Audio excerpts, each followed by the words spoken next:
போட்டு வச்சுட்டு அவர் கொஞ்சம் ஆறுதலாக சில விஷயங்கள்லாம் பண்ணியிருக்காரு. ஆனால் தொடர்ந்து அதிமுக இதே மாதிரியான ஒரு சாஃப்டான ஸ்டாண்ட், சாரி பாஜக இதே மாதிரியான சாஃப்டான ஸ்டாண்டில் இருப்பாங்களா சொல்ல முடியாது. கொஞ்சம் பார்கெனிங் டஃப்பாக இருக்குவாங்க ஒரு கட்டம். முதல் ரவுண்டில் அமித்ஷா வந்து இது எடப்பாடி வந்து நான் நினச்சே சாதிச்சிட்டார். அண்ணாமலையை நீக்கணும்னு நினச்சா நீக்கிட்டாரு. ஓபிஎஸ் விஷயத்தில் அது வந்து பிஜேபி டம்மி பண்ண நினைச்சாரு, பண்ணிட்டாரு. அவர் தலைமையில கூட்டணின்னு அமித்ஷா வாயால கூட்டணியை ஃபைனலைஸ் பண்ணி கோழியை பிடிச்சி கூண்டு உள்ள போட்டாங்க சார். இல்லை ஆட்டை பிடிச்சி கட்டிட்டாங்க கோவிலில். அதுக்கு அலங்காரம்லாம் பண்ணி மஞ்சள் எல்லாம் போட்டு புட்டெல்லாம் முடியாதுன்னு தலையாட்டம் முடிஞ்சிருங்க. அது வந்து எந்த இடத்துல வந்து அவங்க கையில அறிவாள் எடுப்பாங்கன்னு சொல்ல முடியாது. அதிமுக ஒரு குரூப் பாஜக கூட்டணி வேண்டாம்னு சொன்னது உண்மைதான். கேபி முனுசாமி, சிபி சண்முகம் அவங்க எப்ப சரின்னு சொன்னாங்க, ஜெயக்குமார் எப்ப அவங்க சரின்னு சொன்னாங்கன்னா விஜய் எப்ப கதவு முன்னாரோ அப்பதான் அவங்க சரின்னு சொன்னாங்க. அதிமுகவும் கொஞ்சம் பிகு பண்ணிப்பாங்களே தவிர எடப்பாடி ஒன்றும் அவ்வளோ பெரிய ஸ்ட்ராங் லீடர், செல்வாக்கு மிக்க லீடர் கிடையாது. அவரும் ஒரு இடத்துல அவரை எந்த இடத்துல வைக்கணுமோ அந்த இடத்துல பாஜக வைக்கும் அவரை கட்சிக்கு. எடப்பாடியை வந்து பாஜக முழுசா நம்புறாங்க, அதுல சந்தேகம் இல்லை. ஒரு சின்ன எலிமெண்ட் சந்தேகத்தையும் மேல வச்சிருக்காங்க. கடைசி நேரத்தில் ஏதாவது முரண்டு பிடிச்சி தாவேகா பக்கம் போயிடுவாரோ. ஏன்னா எடப்பாடிக்கு வந்து இந்த கூட்டணி வந்து அரித்மேட்டிக்கா ஒர்க் அவுட் ஆனா கூட ரொம்ப கஷ்டப்பட்டு அவர் மேல வைக்கிற விமர்சனங்களுக்கெல்லாம் பதில் சொல்ல வேண்டியிருக்கும். ஜாதி ரீதியாக அவங்களை கேட்டாங்க சொல்லுவாங்க, நாங்கள் ஜாதி ரீதியாக பிரிக்கல, we are working on social இன்ஜினியரிங்னுவாங்க. அதுக்கு ஒரு நவீன வார்த்தை சோஷியல் இன்ஜினியரிங்.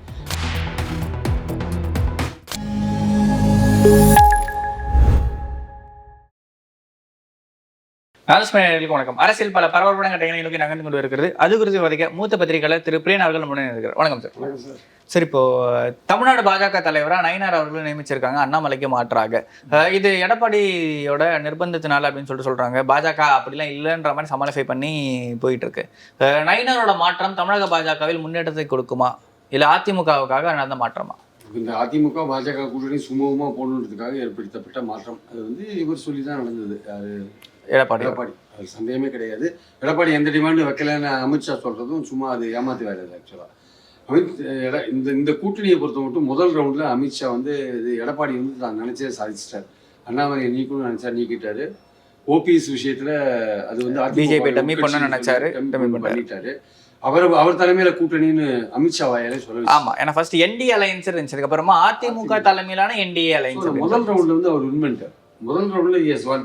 ஆனால் இதுவே தொடர்ந்து வந்து சீட்டு டிஸ்ட்ரிபியூஷன் போன்ற விஷயங்கள்லாம் வரும்போது இவர் நினைச்சது நடக்குமானா அப்பதான் வந்து அவங்க அந்த வழக்கு விஷயங்கள்லாம் கையில் எடுப்பாங்க. இப்போ முதல்ல கூட்டணியை வந்து ஃபைனலைஸ் பண்ணணுன்றதுக்காக கொஞ்சம் விட்டு கொடுத்துருக்காங்க. என்னைக்கு வேணா இவரை வந்து பாத்துக்கலாம். அவங்க என்னைக்கு வேணா இவரோட உரிமை அவங்க பாஜக கட்சிகள் எப்படி டீல் பண்ணுன்றது எல்லாருக்குமே தெரியும். எடப்பாடியை விட இன்னும் பெரிய பெரிய ஆட்கள் அமித்ஷா டீல் பண்றாரு. சரத்பவார் போன்றவர்களோட கட்சியே ஒண்ணு இல்லாம ஆக்கிட்டாங்க, சிவசேனா ஒண்ணு இல்லாம பண்ணிட்டாங்க. இப்ப கூட்டணியை ஃபைனலைஸ் பண்ணி கோழியை பிடிச்சி கூண்டு உள்ள போட்டாங்க சார். இல்ல ஆட்டை பிடிச்சி கட்டிட்டாங்க கோவில்ல. அதுக்கு அலங்காரம்லாம் பண்ணி மஞ்சள் எல்லாம் போட்டு புட்டெல்லாம் முடியாதுன்னு தலையாட்டம் முடிஞ்சிருங்க. அது வந்து எந்த இடத்துல வந்து அவங்க கையில அறிவாள் எடுப்பாங்கன்னு சொல்ல முடியாது. இப்போ ஆனா முதல் ரவுண்ட்ல இதுக்குள்ளேயே இந்த ஸ்பேஸுக்குள்ளேயே முதல் ரவுண்ட்ல வந்து எடப்பாடி நினைச்சது சாதிச்சிட்டார். அவங்க பாஜக வந்து இவங்க கேட்டதை கொடுத்துட்டாங்க ஆக்சுவலா. ஏன்னா இன்னும் அவங்க பார்கெயின் பண்றதுக்கு நிறைய ஏரியாக்கள் இன்னும் இருக்கு பின்னாடி. அவரை கூட்டணி ஆட்சிக்கு ஒத்துக்க வைக்கணும். இடங்கள்ல வந்து அவர் குறைவா போட்டி போட வைக்கணும். துணை முதல்வர் போஸ்டிங்னு ஒரு கொஸ்டின் இதெல்லாம் பண்ணணும். இதெல்லாம் இன்னும் கொஞ்சம் டஃப்பான சப்ஜெக்ட். அது வரும்போது இவரை வந்து எந்த இடத்துல வந்து கையில் அறிவாள் எடுக்கணுமோ அங்க எடுப்பாங்க ஆக்சுவலா.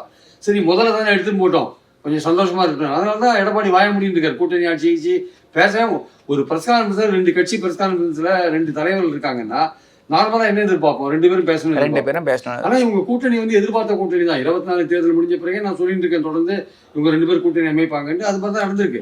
அதுல எந்த விஷயம் இல்லை. நிறைய பேர் அதிமுக இருந்து ஆதரவா பேச வரவங்க எல்லாம் என்ன சொல்லுவாங்க, மைனாரிட்டி ஓட்ட திமுகட்டேந்து வரக்கூடாதுன்றதுக்காக அதிமுக பாஜகவோட போகும், அதிமுக பாஜகவோட போகும்னு வேணும்னு நீங்க பிரச்சாரம் பண்ணீங்கன்னு என்ன பார்த்தோம்னா கிண்டல் பண்ணாங்க. ஆனா கடைசியில் அதுதான் முபாரக் உட்பட பல இடங்கள் அவர் அதை சொல்லிட்டு இருந்தாரு. அதான் சொன்னேன்.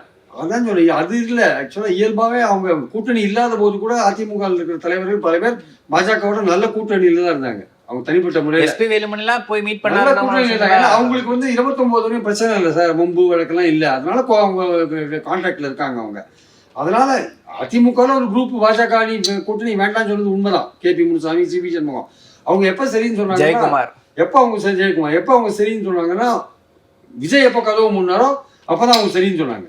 அப்பதான் வந்து எடப்பாடி அவங்களை கன்வின்ஸ் பண்ணி கூட்டு போனார் ஆக்சுவலா. ஏன்னா அவர் விஜய் ஏகப்பட்டது கேட்டாரு, கொடுக்க முடியல. இப்போ விஜய் என்னன்னா நம்ம தெரியாதனமா அதிகமாக கேட்டோமா, நம்ம விட்டோமோ அதிமுகன்னு ஃபீல் பண்றாரு இப்போ ஆக்சுவலா. மேபி ஆனா இதை பார்த்து கரெக்டா ஐபிலாம் கையில வச்சிருக்காருல அமித்ஷா, இது கரெக்டா சென்ஸ் பண்ணி பாச வலையை போட்டு இழுத்துட்டார். யார எடப்பாடி வலைக்குள்ள போட்டார், உள்ள கூண்டுக்குள்ள போட்டு வச்சுட்டு அவர் கொஞ்சம் ஆறுதலா சில விஷயங்கள்லாம் பண்ணியிருக்காரு. ஆனா தொடர்ந்து அதிமுக இதே மாதிரியான ஒரு சாஃப்டான ஸ்டாண்ட், சாரி பாஜக இதே மாதிரியான சாஃப்டான ஸ்டாண்ட்ல இருப்பாங்களா சொல்ல முடியாது. கொஞ்சம் பார்கெனிங் டஃபா இருக்குவாங்க ஒரு கட்டத்தில். உத்தவ் தாக்கரேக்கு ஒரு ஏக்நாத் ஷிண்டே வந்த மாதிரி எடப்பாடிக்கு ஒரு ஏக்நாத் ஷிண்டே வரதுக்கான வாய்ப்பு. பார்கெனிங் வந்து டஃபா. ஏன்னா சசிகலா அவர்களுக்கு எடப்பாடி ஏக்நாத் ஷிண்டே மாதிரி இருந்தாரு. இப்போ எடப்பாடி அவர்கள் ஆட்சிக்கு வரப்போ இப்போ நிறைய நெகோசியேஷன் போயிருக்கு. அண்ணாமலை மாதிரி ப்ரொஜெக்ட் பண்ண ஒரு லீடர் ப்ரொஜெக்ட் பண்றது பிஜேபி எவ்வளவு பாடுபடுச்சுன்னு சொல்லிட்டு எல்லாருக்குமே தெரியும். அப்படி அப்ப நாங்க இவ்வளோ லிபரலா போயிருக்கோம். நாங்க எங்களுக்கு ரொம்ப தேவையான வந்து பேசியிருக்கோம். அதனால இனிமே வரப்போற நெகோசியேஷன்ல அவங்களுடைய கை ஓங்கி இருக்கிற மாதிரியான விஷயங்கள் கையில் எடுப்பாங்க நிச்சயமா. அப்போ வந்து எடப்பாடி கோச்சிங் போயிட போறதுக்காக தான் நயினார் நாகேந்திரன் போன்றவர்களை இப்போ கொண்டிருக்காங்க. ஆனா இப்போ நயினார் நாகேந்திரோட மூவ் நான் எப்படி யோசிச்சேன் அப்படின்னு பாத்தீங்கன்னா, முக்குளத்தூர் ஓட் பேங்க் ஆல்ரெடி ஏடிஎம் இருந்து போயிடுச்சு. இப்போ ஏடிஎம்கோட அலையன்ஸ் வைக்கிறதுனால அந்த தலைவர்கள் எல்லாம் கன்வின்ஸ் பண்ணி மொத்தமா அவங்களை பிஜேபி பக்கம் வலிக்கிறதுக்கான வாய்ப்பு இருக்குமோ நயினார் மூலியமான்ற ஒரு அச்சமும் இருக்குல்ல. இல்ல நயினார் வந்து முக்குளத்தூர் ஜாதி ரீதியா அவர் பண்றதை விட அரசியல் ரீதியாவே வந்து அவர் இருக்கிறதுனால கொஞ்சம் ஓரளவுக்கு பாஜகவுக்கு அந்த அதிமுகவுக்கு ஓட்டு போட மாட்டாங்க. இல்ல அதிமுகவுக்கு ஓட்டு போட மாட்டாங்க. அதிமுகல கொஞ்சம் அதிருப்தியா இருந்த ஒரு தலைவர்கள் அதுக்கப்புறம் கொஞ்சம் ஒரு என்னடா கட்சி இப்படி போகுது வந்து இந்த கட்சியில கூட்டணி கட்சியில இருந்து ஆளுங்களை இருக்க மாட்டாங்க. இல்ல இப்போ சொல்லல, சப்போஸ் எடப்பாடி வர முடியாது இல்ல நெக்ஸ்ட் கண்டினியூ பண்ண மாட்டேன்னு மறந்து பிடிச்சாருன்னா சசிகலா மாதிரி எடப்பாடி அவர்களுக்கு ஜெயிலுக்கு அனுப்பிட்டு கூட நெக்ஸ்ட் இந்த வேலையை அவங்க பார்க்கறதுக்கான வாய்ப்பு இருக்கலாம். ஏன்னா எக்கச்சக்க கேஸ் பெண்டிங்ல இருக்கு. எடப்பாடி அப்ப இருப்பாங்க. கூட்டணி முடிஞ்சது ஏதோ ஒரு பிரச்சனை முடியறதுக்கான வாய்ப்பு ரொம்ப ரொம்ப குறைவு. ஏன்னா இவங்களும் அதுக்கு தான் இருக்காங்க. அதிமுகவும் கொஞ்சம் பிகு பண்ணிப்பாங்களே தவிர எடப்பாடி ஒன்றும் அவ்வளோ பெரிய ஸ்ட்ராங் லீடர், செல்வாக்கு மிக்க லீடர் கிடையாது. அவரும் ஒரு இடத்துல அவரை எந்த இடத்துல வைக்கணுமோ அந்த இடத்துல பாஜக வைக்கும் அவரை. ஆனால் இப்போ ரொம்ப முரண்டு பிடிச்சாரு வச்சுக்கோங்க, அது ரொம்ப கைமீறி போச்சுன்னா அவங்க எடுக்க வேண்டிய ஆயுதத்தை கையில் எடுப்பாங்க. அதனால இவரும் ரொம்ப போக மாட்டார். கொஞ்சம் அப்படி பண்ணி பார்ப்பாரு, வாய்ப்பு உள்ள இடத்துல கொஞ்சம் யூஸ் பண்ணிப்பாரு, மற்றபடி விட்டு கொடுக்க வேண்டிய இடத்துல விட்டு கொடுப்பாரு.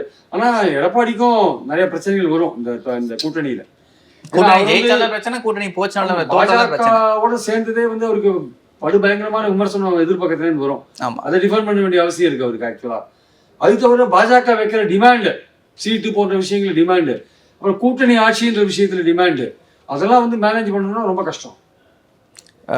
அது மட்டும் இல்லாமல் இப்போது ஆல்ரெடி வந்து நம்ம லைவ் சாம்பிளாகவே மகாராஷ்டிரா போன்ற மாநிலங்கள்லாம் நமக்கு நிறைய இருக்குது. ஜேடியு கூட்டணியை வச்சுட்டு இங்கே எப்படி பாதிக்கப்பட்டுச்சுன்னு சொல்லிட்டு கர்நாடகாவில் பார்த்துட்டாங்க. குமாரசாமியெல்லாம் ஏன் கூட்டணி வச்சுன்னு தெரியலன்ற அளவுக்கு ஒரு மாதிரி வருத்தப்பட்டு பேசியிருந்தார். அந்த மாதிரி ஒரு நிலைமை அதிமுகவுக்கு வந்துருமோன்ற ஒரு கேள்வி வந்து அதிமுக தொண்டர்கள் மத்தியிலேயே இருக்குல்ல. அதிமுக தொண்டர்களுக்கு இந்த கூட்டணி பிடிக்கல சார், உண்மையிலேயே பிடிக்கல. ஆனால் அந்த தலைவர்கள் வந்து வேற வழியில் வச்சிருக்காங்க. ஆனால் என்னன்னா அரித்மேட்டிக் ஒர்க் அவுட் ஆகுது. அரித்மேட்டிக் ஒர்க் அவுட் ஆகுது. இந்த இந்துத்துவ ஓட்டை அவங்க பாஜக ஓட்டை வளைக்கிறாங்க இல்லையா, அது கொஞ்சம் அவங்க இம்ப்ரூவ் பண்ணியிருக்காங்க. அது கொஞ்சம் ஒர்க் அவுட் ஆகுது. அதிமுகவுக்கு ஒரு ஓட் பேங்க் இருக்கு, அது சேர்ந்தா ஒர்க் அவுட் ஆகுது ஆக்சுவலா. மற்றவங்களாம் பாமகலாம் சேரும்போது இன்னும் கொஞ்சம் கூடுதலாக ஒர்க் அவுட் ஆகுது. தேமுதிக ஒரு அது கொஞ்சம் கேஷ் நியூட்ரலாக இருக்கு, அதுக்கு கொஞ்சம் ஒர்க் அவுட் ஆகுது. ஸோ அதனால வந்து நம்ம வந்து இதை வந்து அரித்மேட்டிக்கா ஒர்க் அவுட் ஆகாத கூட்டணின்னு சொல்ல முடியாது. அரித்மேட்டிக்காவும் ஒர்க் அவுட் ஆகுது. ஆனால் கொள்கை ரீதியாக கெமிஸ்ட்ரியா அது ஒர்க் அவுட் ஆகுது. கெமிஸ்ட்ரியா வந்து அதிமுக தொண்டர்கள் மத்தியில் அது ஒர்க் அவுட் ஆகுது. ஆனால் அல்டிமேட்டாக ஏன் இவ்வளோ சீக்கிரம் டிசைட் பண்ணிட்டாங்கன்னா, அது இன்னும் காலம் போக போக கொஞ்சம் கீழ் லெவலில் ரெண்டு தொண்டர்களும் ஜெல் ஆகணும்ல. இந்த அதிருப்தி, இந்த இப்போ திருப்பூரில் அழகா ஒருத்தன், அங்கே ராம்நாடில் ஒருத்தன் பேசுகிறான், இங்கே புதுக்கோட்டையில் ஒருத்தன் பேசுகிறான், எல்லாம் வருத்தப்பட்டு வேதனைப்பட்டு தானே பேசுகிறாங்க ஏடிஎம்கேல. இந்த மாதிரி விஷயங்கள்லாம் செட்டில் ஆகணுன்றதுக்காக தான் இவ்வளோ சீக்கிரமாக கூட்டணி போட்டிருக்காங்க ஆக்சுவலாக. Okay sir. ஆனால் இப்போவே ஸ்டார்ட் பண்ணியுமே ஒரு சில இடங்கள்ல இந்த நெருடல் போக்குன்ற கண்டினியூ ஆச்சுன்னா அது வந்து கடைசி டைமில் வந்து கூட்டணி மாறவும் முடியாமல் கண்டினியூவும் பண்ண முடியாமல் ஒரு மிகப்பெரிய சிக்கலை கொண்டு போய் நிறுத்திடலாம் கட்சிக்கு. எடப்பாடியை வந்து பாஜக முழுசாக நம்புறாங்க, அதில் சந்தேகம் இல்லை. ஒரு சின்ன எலிமெண்ட்டு சந்தேகத்தையும் மேலே வச்சுருக்காங்க. கடைசி நேரத்தில் ஏதாவது முரண்டு பிடிச்சி தாவேக்கா பக்கம் போயிடுவாரோ, அவங்க தாவேக்காவோட கூட்டணி ஏதாவது அமைச்சிருவாரோ அப்படின்னு ஒரு சந்தேகம் இருக்கு. ஏன்னா 2024 PMK AIADMK alliance almost final ஆன மாதிரி தான் இருந்துச்சு. தைலாபுரம் ஆமா கடைசி நைட்டு வந்து பாத்தீங்கன்னா சிச்சுவேஷன் மாதிரி தான் அன்புமணி போயிட்டாங்க. அது வந்து அதனாலதான் வந்து இப்போ அதிமுக மேல வந்து 99.99% வந்து பாஜக நம்புறாங்க. ஆனா ஒரு சின்ன ஒரு நூறு இழையில ஒரு சந்தேகம் அவர் மேல இருக்கு. ஏன்னா கடைசி இந்த எலெக்ஷன் அனௌன்ஸ் பண்ணதுக்கு அப்புறமா பாஜகவோட கூட்டணி இல்ல மத்த கூட்டணி கட்சிகளோட தான் அப்படின்னு அனௌன்ஸ் பண்ணிட்டாரு அப்படின்னா அந்த சந்தேகம் வந்து அந்த சந்தேகம் இருக்கிறதுனால கொஞ்சம் கேர்ஃபுல்லா தான் வந்து எடப்பாடி அவங்க வந்து மானிட்டர் பண்ணுவாங்க. ஆக்சுவலா வந்து அவருடைய மூவ்மெண்ட், ஏன்னா அவங்க கிட்ட ஐபிலாம் இருக்கு, இடி இருக்கு, ஐபி இருக்கு, இவருடைய மூவ்மெண்ட்ஸ் அவங்க வந்து மானிட்டர் பண்ணுவாங்க இவருக்கு. அதனால வந்து இவர் முழுசா நம்பிட்டாங்கன்னா ஒரு சின்ன சந்தேகம் இன்னும் இருக்கு. ஆனா அதே சமயம் வந்து இவர் மேல வந்து இன்னும் பிடி இருக்கும், பாஜகவோட பிடி இன்னும் இருக்கும் எடப்பாடி மேல. ஏன்னா எடப்பாடிக்கு வந்து இந்த கூட்டணி வந்து அரித்மேட்டிக்கா ஒர்க் அவுட் ஆனா கூட ரொம்ப கஷ்டப்பட்டு அவர் மேல வைக்கிற விமர்சனங்களுக்கு பதில் சொல்ல வேண்டியிருக்கும். பாஜக தமிழ்நாட்டுக்கு நிறைய விரோதமா நிறைய பண்றாங்கல்ல, அதிகாரத்தை புடுங்க, நீட் உட்பட பல விஷயங்களுக்கு பதில் சொல்ல வேண்டியது. அதனால வந்து அதிமுகவுக்கு சாதாரண விஷயம் இல்ல. பட் என்ன ஒரு அட்வான்டேஜ் என்னன்னா, இல்ல மக்கள் கிட்ட போய் என்ன பேசுவாருன்ற ஒரு கேள்வி இருக்கு. அவங்க வந்து திமுக அரசோட இதுதான் சட்டம் ஒழுங்கு பிரச்சனை. இல்ல அப்படி பார்த்தாலுமே எஜுகேஷன் ஃபண்ட் ப்ராப்பரா அலோகேட் பண்ண மாட்டாங்க, டிசாஸ்டர் ஃபண்ட் ப்ராப்பரா அலோகேட் பண்ண மாட்டேன்றாங்க. நீங்க ஏதாவது சொல்வீங்க, அவங்க சட்டம் ஒழுங்கு பிரச்சனை, பெண்களுக்கு பாதுகாப்பு இல்லை, கள்ளச்சாராயம், ஊழல், பொன்முடி ஊழல், அந்த ஊழல், இந்த ஊழல், நேரு ஊழல் எல்லாத்தையும் அவங்க கையெழுப்பாங்க. இன்னொரு 6 மாசத்துக்குள்ள பாருங்க, இன்னும் 4 திமுக மந்திரிக்கு பிரச்சனை வரும் பாருங்க. அது மாதிரி அதெல்லாம் கையில் எடுப்பாங்க. அதெல்லாம் பிரச்சனை இருக்க மந்திரிகளே லிஸ்ட்ல இருக்காங்க. ஆமா, டேமேஜ் பண்ணுவாங்க. மக்கள் மத்தியில வந்து திமுகவோட பேரை டேமேஜ் பண்ணுவாங்க. இதெல்லாம் நம்பிதான் வந்து அதிமுக பாஜக கூட்டணி களத்துல இருக்கு. ஆக்சுவலா அது வந்து அரித்மேட்டிக்கா ஒர்க் அவுட் ஆகும் அவங்க நினைக்கிறாங்க. ஒர்க் அவுட் ஆயிருக்கு, 21 ஒர்க் அவுட் ஆயிருக்கு. திமுகவோட அப்படிதானே வந்து செந்தில் பாலாஜி யூஸ்வலா வந்து பார்லிமெண்ட் எலெக்ஷன் மிகப்பெரிய ஒரு ஸ்கோப் கிரியேட் பண்ணும் அப்படின்ற மாதிரி ட்ரை பண்ணாங்க. ஆனா அது வந்து பெருசா எதுவுமே தனியா நின்றதுனால, சேர்ந்து நின்றாங்கன்னா திமுக அன்னைக்கு ரொம்ப மோசம், கொஞ்சம் பிரச்சனை வந்திருக்கும். தனித்தனியா போனதுனால திமுக அதை யூஸ் பண்ணிட்டாங்க. இப்ப அண்ணாமலையோட அடுத்த பிளான் என்னவா இருக்கும்? அண்ணாமலையை வச்சு பாஜக போடுற அடுத்த பிளான் என்னவா இருக்கும்? அண்ணாமலையை வந்து தென்னக பொறுப்பாளராக போட்டு தமிழகத்தையும் சேர்க்கலாம் பார்த்தாங்க. அது எடப்பாடி அது இந்த பக்கமே ஒரு தலை காமிக்கூடாது, தமிழ்நாடு பக்கமே. அதனாலதான் நீங்க பிரஸ் கான்ஃபரன்ஸ் டிலே ஆச்சு. 12 மணி 1, 2, 3, 4 கூட்டணி கட்சிகள் வர வேண்டிய கட்சிகளுமே ஒரு சில பேர் வர மாட்டாங்க. பாமக வந்து வர விடல, டிடிவி வந்து நெஞ்சு வலி அப்போல அட்மிட் ஆயிட்டாரு, ஜிகே வாசன் என்ன ஆச்சு நான் அட்ரஸே தெரியல, வந்தாரு பார்த்துட்டு போயிட்டாரு, அவ்வளவுதான். பாயிண்ட் என்ன, முக்கியமான கட்சி ஏடிஎம்கே அது வந்து அண்ணாமலைக்கு வந்து தென்னக பொறுப்பாளர்னு அவன் முடிச்சுட்டார் எடப்பாடி. தமிழ்நாடு பக்கம், அப்ப தென்னக பொறுப்பாளர் தமிழ்நாடு சேர்த்து தானே வரும். அவர் தமிழ்நாடு பக்கமே வரக்கூடாதுன்னு அப்புறம் தான் தேசிய பொதுக்குழு உறுப்பினர் நேஷனல் ஃப்ரேம்வொர்க்ல கொண்டு போவோம்ட்டு. அதுக்கப்புறம் தான் எடப்பாடி கிரீன் நியூஸ் ரோட்லேருந்து கிளம்பினார். ஆனால் அண்ணாமலையை பொறுத்த முன்னா அவருக்கு மத்தியில் ஏதாவது கொடுப்பாங்க, நேஷனல் செக்ரட்டரி, ஏதோ ஒரு மாநிலத்துக்கு இன்சார்ஜ், அந்த மாதிரி கொடுத்து அவர் அங்கே யூஸ் பண்ணிப்பாங்களே தவிர, இன்னும் அவர் இந்த எலெக்ஷன் முடிகிற வரைக்கும் தமிழ்நாடு பக்கம் வர முடியாது சார். அண்ணாமலை வந்தாருன்னா இந்த கூட்டணி ஒழுங்கா இருக்காது, எடப்பாடி சும்மா இருக்க மாட்டார். இதே சான்ஸ் ஆச்சுன்னு வெளில போயிடுவாரு. ஆனா இப்போ அண்ணாமலையை தவிர்த்துட்டோம் அப்படின்னா அதிமுக ஒரு ஸ்டார் ஸ்பீக்கர் கிடையாது, பிஜேபியிலும் ஒரு ஸ்டார் ஸ்பீக்கர் கிடையாது. அண்ணாமலை தான் ஒரு ஸ்டார் ஸ்பீக்கர் அளவுக்கு பேசுற அளவுக்கு ஒரு ஆளா இருந்தாரு. இப்ப அவரையும் தூக்கிட்டோம் அப்படின்னா ரெண்டுமே வந்து ஒரு பேச்சாளரே இல்லாத கட்சின்ற அளவுக்கு ஆயிடும்ல. அவங்க அதை நம்பல சார். அவங்க கீழே வந்து ஆட்கள் அவங்க வேலை செய்வாங்க. பாஜக ஆர்எஸ்எஸ் நம்பி தான் வேலை செய்யறாங்க. இன்னொரு ஒரு பேச்சுமே இருக்கு, ஆர்எஸ்எஸ் காரங்களே அண்ணாமலை தான் நான் வேலை பார்க்க மாட்டேன்னு சொல்லிட்டாங்கன்ற மாதிரி விஷயம் சொல்ல முடியாது. ஆர்எஸ்எஸ் காரங்க ஐடியாலஜியா இருக்காங்க, அண்ணாமலைக்காக இல்ல. அண்ணாமலை ஆர்எஸ்எஸ் கிடையாது முதல்ல. இல்ல அதுதான் அவர் வந்து எங்களை மதிக்க மாட்டாருன்ற மாதிரி விஷயம். மதிக்கல ஆர்எஸ்எஸ் காரங்க. இல்ல அதுதான் அண்ணாமலை வந்து ஆர்எஸ்எஸ் காரங்களை மதிக்கல அப்படின்னு சொல்றாங்க. அண்ணாமலை ஆர்எஸ்எஸ் கிடையாது முதல்ல. இல்ல அதுதான் நம்ம பாயிண்ட் என்னன்னா, அதிமுகவே கீழே வந்து அமைப்போட தானே இருக்கு. அது வந்து அதுக்கு கொஞ்சம் அமைப்பு இருக்கு இல்லையா?